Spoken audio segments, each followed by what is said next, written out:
S R P police ಅವರು ನನಗೆ ಕಳೆದ ಮೇ ತಿಂಗಳಿನಲ್ಲಿ ಸತತವಾಗಿ 5 ತಿಂಗಳಿಂದ ಪರಿಚಯ ಸರ್. ಇನ್ಸ್ಟಾಗ್ರಾಮಲ್ಲಿ ಪರಿಚಯ ಆಗಿ ಆತ ನನ್ನ ಜೊತೆ ಸಂಪರ್ಕ ಬೆಳೆಸಿ ನಾನು ನಂಬರ್ ಕೊಡಿ ಅಂತ ನಂಬರ್ ಕೊಟ್ಟರು. ಅವ್ರ ನಂಬರ್ ಕೊಟ್ಟ ತಕ್ಷಣ ಯಾಕೆ ನಂಬರ್ ಕಳಿಸಿದ್ದಾರೆ ಅಂತಂದರೆ ಮಾತಾಡೋಕ್ಕೆ ಅಂತೇಳಿ ನನ್ನ ಕಡೆಯಿಂದ ನಂಬರ್ ತೊಗೊಂಡು ಕಂಟಿನ್ಯೂಸ್ ಆಗಿ ನನ್ನ ಜೊತೆ ಸತತವಾಗಿ 4 ತಿಂಗಳು ನನ್ನ ಜೊತೆ ಮಾತನಾಡಿದ್ದಾರೆ. ನನ್ನ ನೈಟ್ ಎಲ್ಲನೂ ವಿಡಿಯೋ ಕಾಲ್ ಮಾಡೋದಾಗಲಿ ನನ್ನ ಜೊತೆ ಮಾತಾಡೋದಾಗಲಿ ಎಲ್ಲನೂ ಮಾಡಿದ್ದಾರೆ. ಮಾಡಿಬಿಟ್ಟು ನನಗೆ ಇವ್ರು ಮಾತಾಡೋದನ್ನು ನಮ್ಮ ಮನೇಲಿ ನಮ್ಮ ತಾಯಿ ನಮ್ಮ ತಮ್ಮ ನೋಡಿಬಿಟ್ಟು ನಮ್ಮ ತಮ್ಮ ಹೊಡೆದಿದ್ದಾನೆ.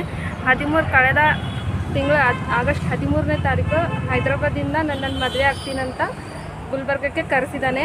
ಇದಕ್ಕಿಂತ ಮುಂಚೆ ಜರಬಾದಲ್ಲಿ 8:30ಗೆ ನನ್ನ ಕಡೆಯಿಂದ ಆಧಾರ್ ಕಾರ್ಡ್ ಹಾಕೊಂಡು ಲಾಡ್ಜ್ ಬುಕ್ ಮಾಡಿದ್ದಾನಂತ.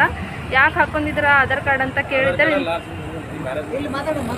8:30ಗೆ ಆಧಾರ್ ಕಾರ್ಡ್ ಹಾಕೊಂಡ್ಬಿಟ್ಟು ನಿನ್ನ ಮದುವೆ ಆಗ್ತೀನಿ ಅಂತ ನನ್ನ ಕಡೆಯಿಂದ ಆಧಾರ್ ಕಾರ್ಡ್ ಹಾಕೊಂಡಿದ್ದಾರೆ. ಆಧಾರ್ ಕಾರ್ಡ್ ಹಾಕೊಂಡು ನನಗೆ ಹುಮ್ನಾಬಾದ್ ರಿಂಗ್ ರೋಡಲ್ಲಿ ಸುಮಾರು ಟೈಮಿಂಗ್ 10 ಗಂಟೆಗೆ ಅಶೋಕ ಹೋಟೆಲ್ಗೆ ಕರ್ಕೊಂಡು ಹೋಗು. ನನ್ನ ಯಾಕೆ ಇಲ್ಲಿ ಕರ್ಕೊಂಡು ಬಂದಿದ್ದೀರಾ ನೀವು ಅಂತ ಕೇಳಿದರೆ ನಾನು ನಾಳೆ ಮದುವೆ ಆಗೋರಿದ್ವಿ, ನೈಟ್ ಇವತ್ತು ಒಂದು ದಿವಸ ಇಲ್ಲೇ ತಂಗೋಣ, ಬೆಳಗ್ಗೆ ಎದ್ದು ಮದುವೆ ಆಗೋಣ ಅಂತ ಹೇಳಿ ಅವರು ನನ್ನನ್ನು ನೈಟ್ ಎಲ್ಲ ಇಡೀ ರಾತ್ರಿ ಎಲ್ಲನೂ ನನ್ನ ದೈಹಿಕ ಸಂಪರ್ಕ ಬೆಳೆಸಿ ಬೆಳಗ್ಗೆ ದಿವಸ 3,000 ರೂಪಾಯಿ ಇಟ್ಬಿಟ್ಟು ಅವರು ಹೋಗಿದ್ದಾರೆ ಸರ್. ಬೆಳಗ್ಗೆ ಬಂದುಬಿಟ್ಟು ಅವ್ರ ಫ್ರೆಂಡನ್ನು ಕಳಿಸಿ ಅವ್ರು ಡೋರ್ ಬಡ್ದಿದ್ದಾಗ ನಾನು ಅನ್ನೊಂದು ಪರ್ಸನ್ ಅಂತ ಹೇಳ್ಬಿಟ್ಟು ನಾನು ಕಿರ್ಚ್ಕೊಂಡೆ.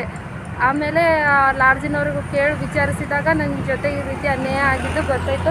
ಆತ ಎಲ್ಲೆಲ್ಲಿ KSRP ಪೊಲೀಸ್ ಆತ ಎಲ್ಲಿದ್ದರೂ ಆತ ಬರಬೇಕು.